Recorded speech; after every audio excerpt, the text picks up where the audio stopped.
अब हुजरा सूफ़ी में वो फ़क्र नहीं बाकी, खूने दिले शीरा हो जिस फ़क्र की दस्तावेज़।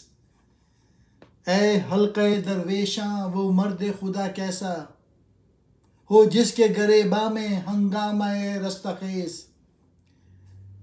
तीसरे शेर में अल्लामा ने मायूसी का इज़हार किया है आजकल के फ़क़र सूफ़ी और मुल्ला से कि इस ज़माने में खानका तो अभी भी मौजूद हैं, लेकिन उनके हुजरों में वो फ़कीर नज़र नहीं आते जिनकी हैबत से शेर जो थे वो भी लरज़ जाते थे। गोया आज के सूफ़ियों में वो जज्बे और दरवेशी दबदबे ही नहीं रहे जिनकी बदौलत बड़े बड़े शेरदिल इंसान उनका सामना करने से डरा करते थे। आज के सूफ़ी और दरवेश तो महज नाम के और दिखावे के सूफ़ी और दरवेश हैं।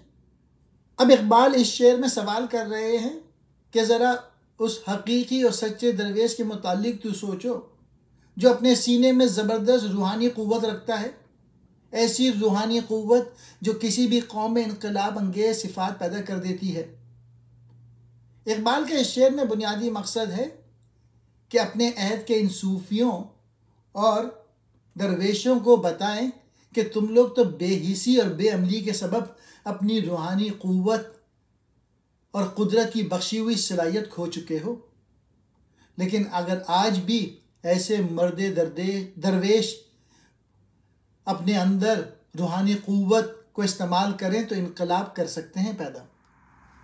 हुजरा सूफ़ी, सूफ़ी की कोठरी, खूने दिल शीरा, शेरों के दिल का खून, दस्तावेज़ कहते हैं किताब को।